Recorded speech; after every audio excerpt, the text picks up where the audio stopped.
substance. Oklahoma's senior senator weighs in on the papal visit, and Norman school kids love high-tech learning. OU Nightly starts now.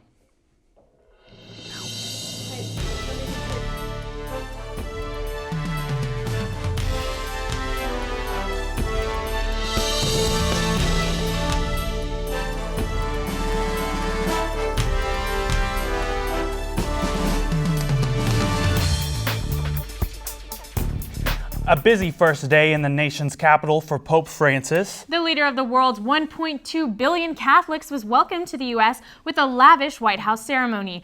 President Obama extended a warm welcome to Pope Francis on his first trip to the United States.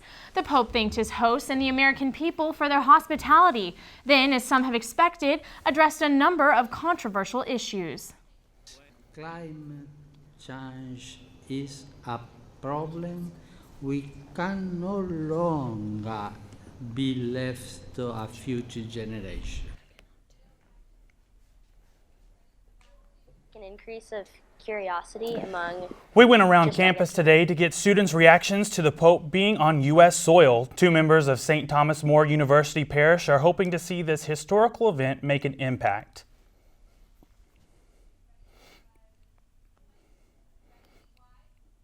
I'm really excited to hopefully see like an increase of curiosity among just, I guess, Americans in general. But there's a lot of hype with the Pope coming, and I hope that people can take that excitement and gear it towards wanting to learn more about what their faith should mean to them. If I were to say one thing about the Pope's visit, it would be I would just advise people to actually take the time and read what he says versus what a lot of people say about him and about what he says, because people do like to take him out of context.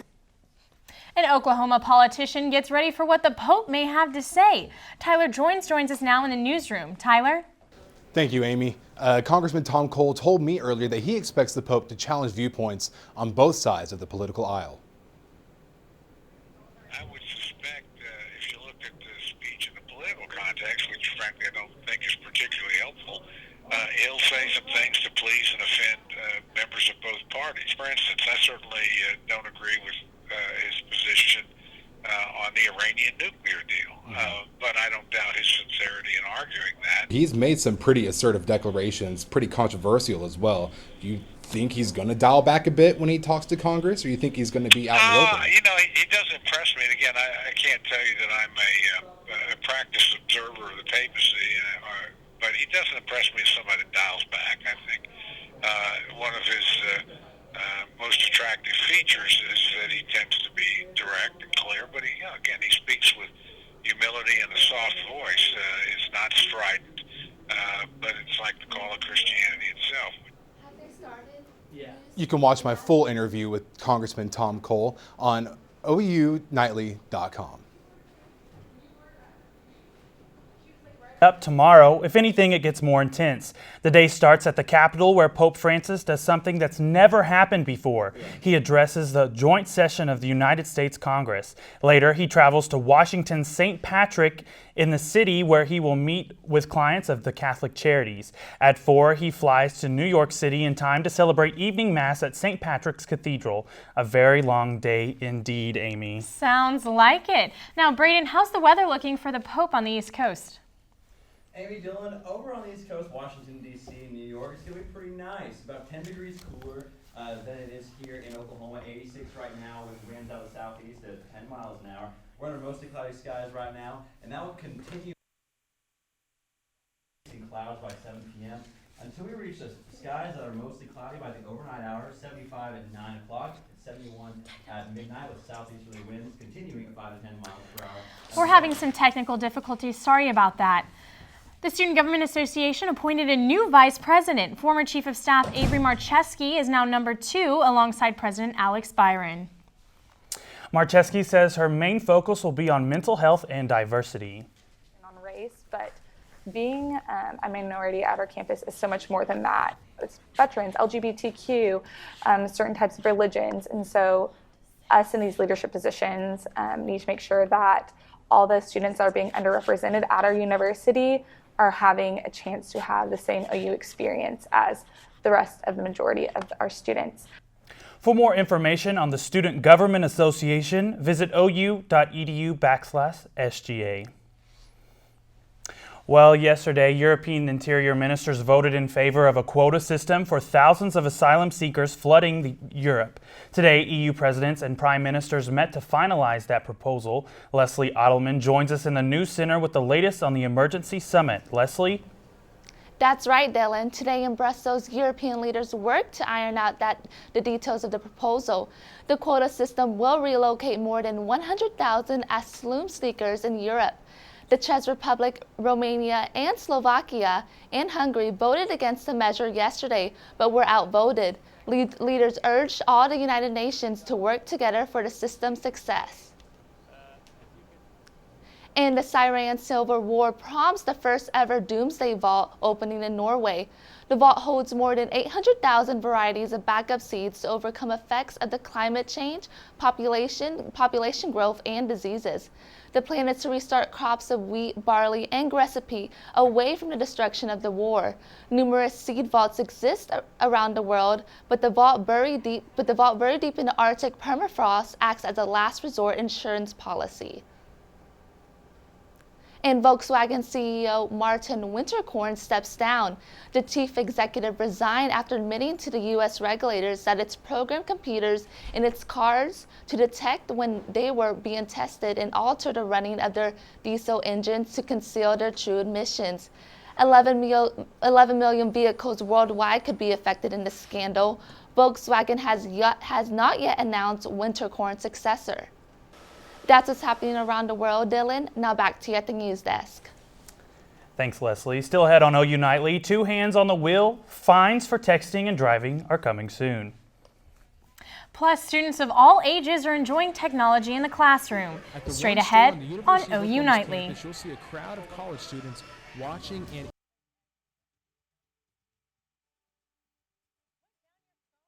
The Norman City Council passed a new law last night aimed at eliminating accidents caused by distracted driving. Beginning in November, if you're caught texting and driving, you will face a fine up to $100. This also applies to drivers stopped at a control signal. They can be cited under a different ordinance for not paying attention to the road. And for GPS users, be careful. You must listen to the directions or have your GPS mounted in your car to avoid a fine. Now, hopefully people will learn to put those phones down. We do love our technology, Eric. And just today, OU was putting on an IT show, right, in the South Oval. Yeah, OU IT and the OU One store kicked off their first annual tech fair today in front of the Bizzell Library. They showcased some of the innovative technology being used on campus. And Facebook introduced 360-degree videos to its newsfeed platform earlier today. The first batch of videos released includes material from the makers of Star Wars, Saturday Night Live, and GoPro. The new feature works on computers and Android smartphones by either dragging your mouse or tilting your device. The company plans to roll out the feature for iOS in the coming months. And the U.S. Office of Personnel Management announced today that hackers stole 5.6 million fingerprints of federal employees. That's much higher than the agency's earlier estimate of 1.1 million fingerprints. This poses an immediate risk to American spies and undercover law enforcement agencies. Hackers now have a massive database of American government employees which can be used to identify their true identity. Anyone with these records could check to see if a U.S. diplomat is secretly an American spy and target them for arrest or assassination. And tonight on Tech Talk, we focus on the role of technology in local elementary and high schools. And as OU Nightly's Hunter McKee shows us, a little store in OU's student union is playing a big role. At the One store on the University of Oklahoma's campus, you'll see a crowd of college students watching and interacting with different kinds of cool gadgets. But what you don't see is who else is getting their hands on these new devices. I worked with a school to do a digital days at their school just to bring technology into the schools to see how the kids interacted with it and just show them a different way to use technology in learning. Besides working with iPads, young Norman students are getting their hands on computers, 3D printers, the Oculus Rift, and circuits. This business, called the One U Store, has been showcasing these electronics to schools around Norman for more than a year and claims their products help students connect with learning. After I did it, I saw the real impact it could have with other education and other parts of schools. The students are always so excited. We've gone to elementary, middle school, and high schools, and it doesn't matter their age, they're always excited about the technology. The store's software is also directed toward, yes, even high school students. I didn't know how the high schoolers would react to some of the technology that we brought, if they would think, oh, this is kind of lame. But no, they were just as excited as the elementary school kids were. The store says its next step is presenting this technology to schools outside the Norman area to help even more kids become familiar with new ways of learning. Hunter McKee, OU Nightly. And it's always great when OU reaches out to the outlying communities. Oh, definitely, and it's great that they're starting at such a young age, familiarizing children Yes. with, these advanced technologies that we're using, especially since we're using a lot of them here at our university. Definitely. Well, thank you, Eric. The number of students suspended from OKC public schools is dropping after an investigation by the U.S. Department of Education. 7 weeks into the semester, OKC's schools have suspended more than 40% fewer students than what they did last year. The declining numbers come as the district finds new ways to handle discipline problems. An audit over a 2-year period found that the district suspended minority students at a much higher rate than white students. The district believes the best way for students to learn is to keep them in school instead of suspending them. The district is working to provide counseling to troubled students or lower suspensions even more. Still ahead on OU Nightly, the Pope has a little trouble with his hat. Plus, Braden is standing by with weather. 80s right now across the state, but with fall here today, when will some more reasonable weather return? I'll have that and more next.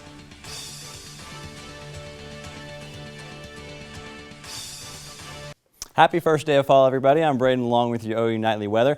Today it really didn't feel like the first day of fall. 87 degrees, low of 68, a little bit above our average for this time of year, nowhere near our records of 96 and 41. But with today being the first day of fall, what really does that mean? We're excited about it, but it doesn't really feel any different. So what does it mean? Well, the sun is over the equator right now, halfway point between summer and winter. Temperatures will begin to drop later on to September and October. Our days will become noticeably shorter. Beautiful temperatures, beautiful colors, and for most of us, pumpkin spiced everything. Coffee, clothes, maybe whenever they start coming up with that technology, I don't know. But it's fall, pumpkin spiced, they like it. I'm engaged in it a little bit too. Weather headlines for today, warm fall welcome ahead. As I said, 85, 86 degrees today. But we'll have clouds move in on Thursday, bringing a chance of thunderstorms on Friday as well. Before a beautiful weekend to head out if you're going to the Oklahoma State Fair, if you're going to stay at home, have some fun with the family. Just a beautiful weekend ahead. Tonight, midnight, we'll have some clouds begin to build into northwestern, north central Oklahoma. Some spotty showers in the Panhandle and northwestern Oklahoma that will begin to progress further south, further east. Clouds really building in by overnight hours, 8 o'clock, really moving into central Oklahoma, and also 4 o'clock, they'll stick around, hopefully begin to clear out by the evening hours, but still some more scattered thunderstorms in the northwestern portions of the state, while here we'll be enjoying some 80s still again. Lows tonight across the state, 68 in Oklahoma City, 67 in Norman, a little bit warmer over in the western portions at 70 in Elk City, and 69 in Woodward. Now as you head the door in the morning at 7 a.m., mostly cloudy skies for the majority of the day, 67 at 7, 77 at noon, 84 warming up a little bit above average, still pretty nice with a light east-northeasterly wind at 5 to 10 miles per hour. Highs tomorrow across the rest of the state, 85 here in Norman, 86 in Elk City, a little bit warmer in northwestern Oklahoma, 88 and 87 in Altus. Now, as we go ahead and look at our 7-day forecast, warmer than average, chances of showers and thunderstorms on Friday and Saturday, mostly cloudy skies until you get into the weekend, 85 on Saturday, 84 on Sunday. Continuing trend and for our first full week of fall, but if you can get out and about, have a good weekend, and we have a bye week this week for the Sooner football, and just have a beautiful time. Oklahoma State Fair going on. Those temperatures look I'll perfect have for that. a look at a state fair forecast later on as well. Awesome. Well, we look forward to it. Thank you, Briggs. Haley Huey is here now with a look at the head of sports. Haley. Sooners have a bye week, and Coach Stoops talks about the early kickoffs. Then hopefully the Sooners defense used this week off to recover from their Tulsa performance. Sports is straight ahead.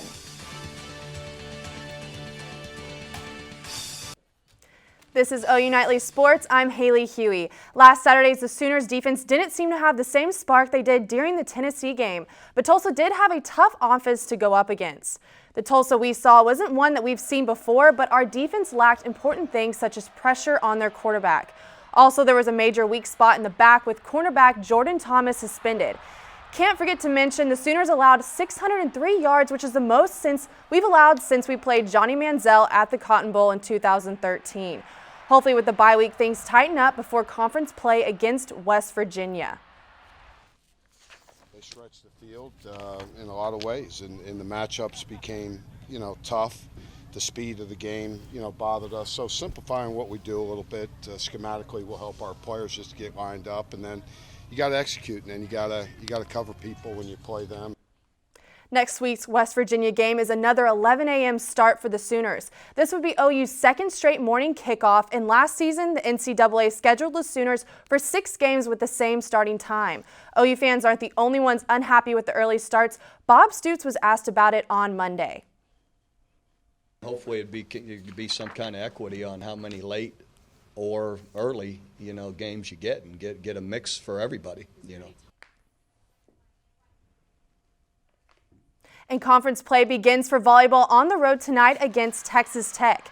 Coming off a disappointing 2-1 loss at the OU Invitational last weekend, the Sooners look to bounce back. With the record even at 6-6, 4 against ranked opponents. However, the Red Raiders are 11-3, including a 5-1 record at home.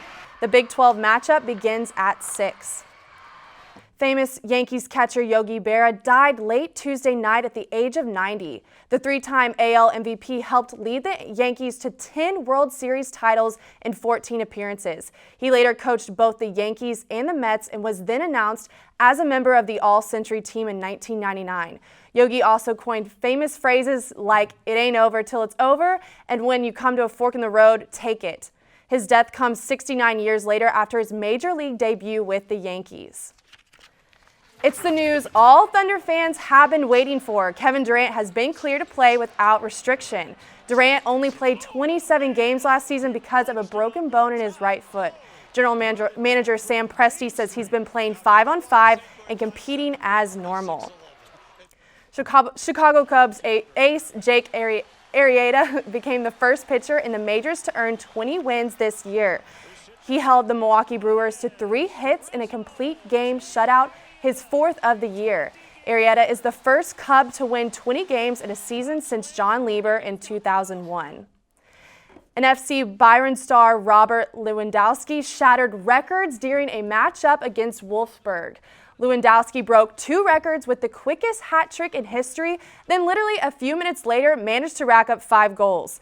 The super sub showed a variety of his skills, including his scoring barrage, hitting long range, tapping in, and 2 amazing finishes.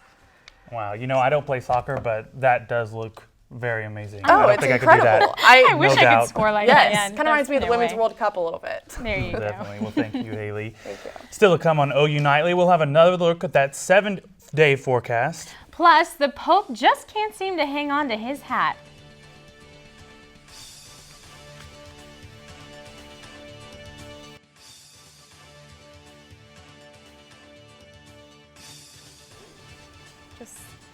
Just